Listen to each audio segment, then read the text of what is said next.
नमस्ते।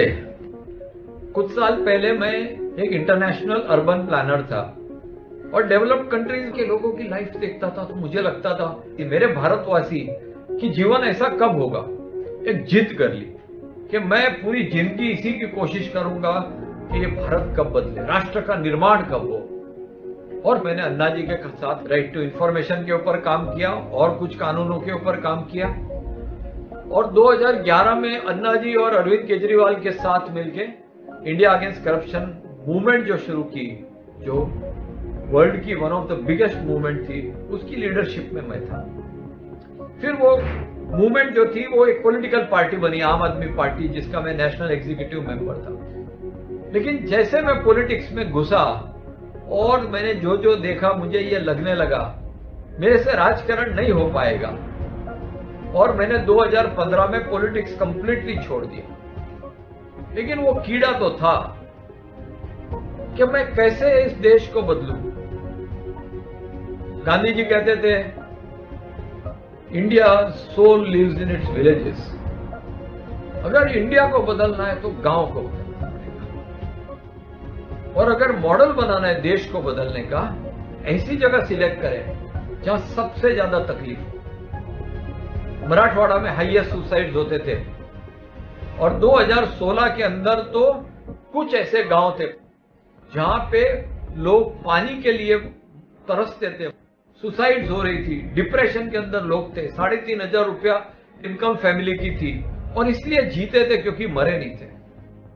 Hello, welcome to Pali. Pali is a pilgrimage for us.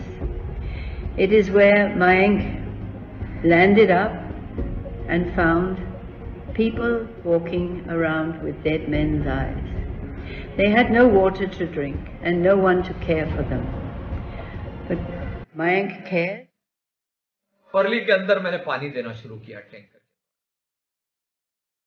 56 गांव के अंदर 60,000 लोगों को 1.5 करोड़ लीटर हमने पानी दिया। मैंने इसके पहले लगान पिक्चर छोड़ के कोई गांव नहीं देखा था, मुझे मराठी नहीं आती थी और मैं गांव में घूमने लगा और वहां के लोगों की हालत देख के बहुत दुख होता था।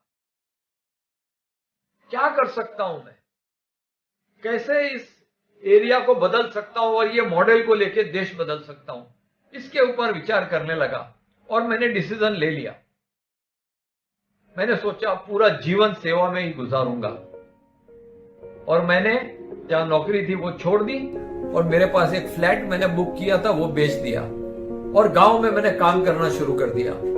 लेकिन एक चीज मैंने तुरंत मुझे समझ में आ गई कि जो गांव है ये एक मल्टीपल ऑर्गन फेलियर जैसा है। हार्ट के ऊपर आप काम करोगे लीवर खींच लेगा, लीवर पे काम करोगे लंग खींच लेगा। तो अगर आपको गांव बदलना है तो आपको 360 डिग्री हर एक एस्पेक्ट पे काम करना पड़ेगा। हमने पानी के ऊपर काम किया, हमने इनकम जनरेशन के ऊपर काम किया, एजुकेशन के ऊपर खूब काम किया, स्वास्थ्य के ऊपर, हेल्थ केयर के ऊपर काम किया,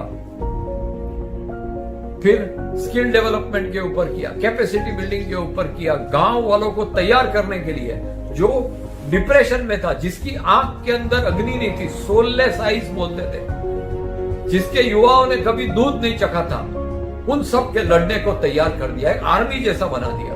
The biggest thing was that a social transformation took place, and small villages can be incredibly competitive. If you have one political party, there are probably 3 factions of that party in that village.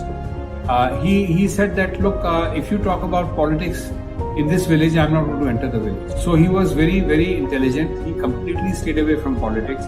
He speaks nothing but development, development and development. वहां पे दारू का बहुत ज्यादा चलन है और रेवली गांव करके था, उसके अंदर 7 युवा सिरोसिस ऑफ लीवर से मर गए थे।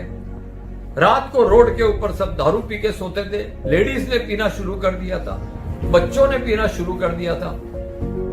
और फिर हमने तय किया कि एक आंदोलन करते हैं और वहां की लेडीज, बच्चे, युवा सब आगे रात को मशाल लेके घूमने लगे, दारूबंदी झालीच पाइए, और दारू की दुकान पे रेड मारने लगे। और इस तरह हमने 15 गांव में दारू कंप्लीटली बंद कर दिया। खुशी हो या गम हो, मुझे खाली शराब ही दिखती थी, शराब के अलावा मुझे दिखता ही नहीं। मगर जब से मयंक गांधी हमारे गांव में आया और उन्होंने शराब बंद की और मुझे एक खाली मूल मंत्र दिया, बोतल पे बोतल पिए जाओ आधी रात उतरती है, मगर एक बार खाली समाज सेवा का प्याला पियो जिंदगी भर चिढ़ती है। और खाली एक यही मूल मंत्र ने मेरी जिंदगी बदली। मूवमेंट शुरू हो गया और लोग जुड़ने लगे। तो 2017 में ये सोचा कि अगर मैं अपनी जीवन में इस तरह काम करूंगा गांव बदलने का, तो 25, 50, 100, 200 गांव बदल पाऊंगा। और भारत में 6.5 लाख गांव है। तो फोकस करके हमने ये सोचा कि अभी पानी के ऊपर काम करते हैं। जैसे शरीर के अंदर 70% मात्रा पानी की रहती है, वहां के प्रॉब्लम भी 70% पानी से जुड़े हुए थे। और लोगों को इकट्ठा किया। मुझे याद है 45 डिग्री की धूप 2018 में, और सारे गांव वाले साथ में मिलके काम करते थे। ऐसे करते करते हमने 222 करोड़ लीटर पानी इकट्ठा किया, 70 किलोमीटर नदी बनाई, 162 तालाब बनाए, 62 डैम्स बनाए, और पूरा गांव का गांव उमट पड़ता था श्रमदान करने के लिए। गांव में पहले झगड़े वगैरह बहुत होते थे। जैसे ग्लोबल पर्ली के साथ हमारे गांव के युवक जुड़े, अभी गांव में विकास कार्य बहुत प्रगति पे है, और साथ में हम लोगों की जो एकता है उसे भी अभी कोई तोड़ नहीं सकता। श्रमदान नहीं करते थे, गांव वाले ने 13,55,000 रुपया भी इकट्ठा किया। तो इस तरह से पानी के ऊपर खूब काम किया, और पानी आ गया तो पूरा गांव, पूरा एरिया नव चेतना आ गई। इतना सुंदर पूरा एरिया होने लगा। हमारे गांव में जो ग्लोबल वर्ली की टीम ने जो वाटर से डेवलपमेंट का काम किया है, उसकी बदौलत हमारे गांव में अब बहुत पानी है। पहले हमारे गांव का जो पानी था वो 400 से 500 फीट तक था। अभी वो काम होने के बाद हमारे गांव का पानी का लेवल 50 से 70 फीट तक आ गया है।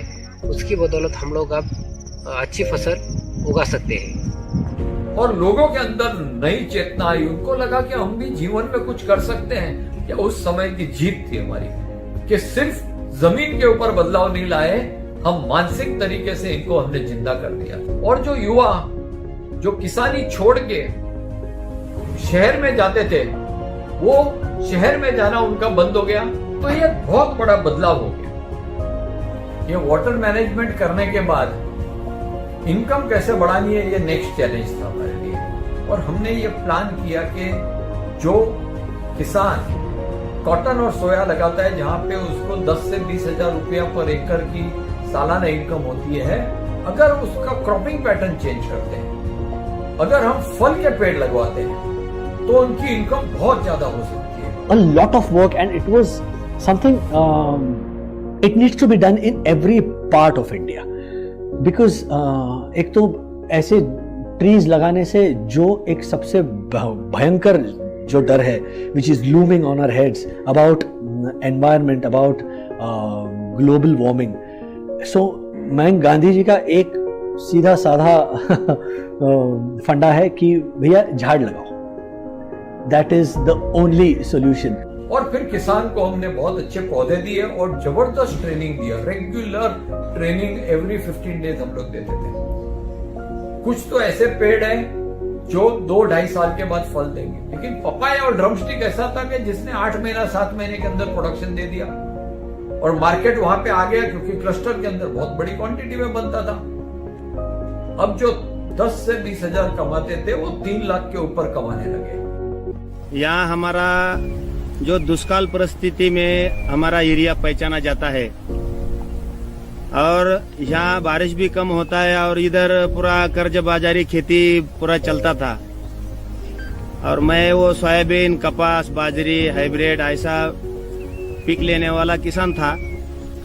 उसके बाद इसका सेवगे का जो उत्पन्न चालू हो गया, तो ऐसा हम सपने में भी नहीं सोचते कि खेती में इतना पैसा निकलता है करके। पहले हम तो वो पैसा देख के हमारा विश्वास भी नहीं होता था कि 1 एकड़ में इतना पैसा खेती किसान को मिलता है। बाद में जब चालू हो गया तो एक झाड़ को 10-15 किलो माल निकलने लगा। अच्छा से पैसा मिल गया। अपना वो कपास निकाल के फेंक देना पड़ता है, वैसा ये सेवगा का नहीं, 7-8 साल चलता है वो, अच्छा संभालेगा तो। फिर आप पहला क्या पतरे का घर अभी घर भी बनाऊंगा वही पैसे से, अच्छा से गाड़ी बीड़ी लेगा बैठने को। एक पपीता का पेड़ कम से कम 50 से ज्यादा 80 किलो तक ये माल देता है और 1 एकड़ में ये अपन 900 पेड़ लगा सकते हैं। 900 पेड़ यानी कि लगभग 40 से 50 टन। पहले सोया की खेती करते थे तो 20 या 25 हजार आते थे। ये पपई की खेती करने लगे तो हमारे हाथ में 10 या 15 गुना ज्यादा 3 से 4 लाख रुपए प्रति एकड़ खर्च जाते हुए हमारे हाथ में रह गए। इधर जो मल्चिंग दिख रही है इसमें हमने वाटरमेलन का लिया था। वाटरमेलन का एक एकड़ में खर्चा जाते हुए हमको कम से कम 1.25 लाख रुपए रह गए।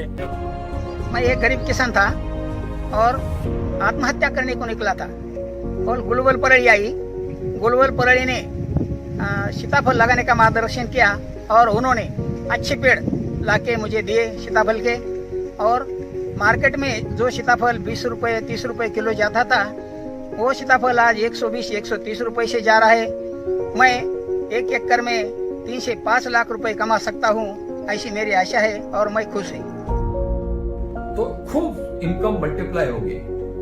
ये रिजल्ट देख के आजू बाजू के एरियाज के किसान हमारे पास आए कि हम भी लगाना चाहते हैं। तो इस साल 2020 में कोरोना का चैलेंज होने के बावजूद हम लोग ने 20 लाख से ज्यादा फल के पेड़ लगाए।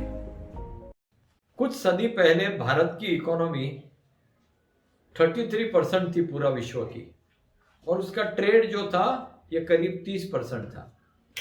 आज ये 2.6% और 0.8% हो गया है। यानी भारत अगर डूब भी गया तो विश्व को कोई फर्क नहीं पड़ता। इसे हमें बदलना होगा। हमने देखा कि किसान की जो इनकम है ये प्रति एकड़ 10,000 से 40,000 है। तो अगर इसको 1 लाख लेके जाए तो स्केल, स्पीड, फोकस इसका प्रयोग करके हमने काम शुरू कर दिया है। मराठवाड़ा में, मध्य प्रदेश में, पालघर में जहाँ खूब गरीबी है ऐसे इलाके में हम काम कर रहे हैं। तो लास्ट 2 साल में हमने 32 लाख फल के पेड़ लगाए। इस साल का टारगेट है 70 लाख पेड़ लगाएंगे, जिसके चलते 1 करोड़ पेड़ हम लास्ट 3 साल में लगा चुके हैं। और इस तरह से करने से साथ में इस तरह टेक्नोलॉजी का प्रयोग, उसके साथ में बेस्ट प्रैक्टिसेस, प्रोसेसेस, सिस्टम्स इस तरह करने हैं कि कम से कम फल मरे और पूरा ट्रैकिंग हो जाए और साइंटिफिक तरीके से पूरा काम हो। क्या आपको भी लगता है कि ये देश बदल सकता है? तो जुड़िए, हमें भी आपकी जरूरत है। साथ में मिलके आपके रिसोर्सेज, आपके फंड्स, आपके कॉन्टैक्ट्स, आपके आइडियाज, नॉलेज, ये सबको साथ लेके हम चले और भारत को वापस सोने की चिड़िया बनाते हैं। जय हिंद।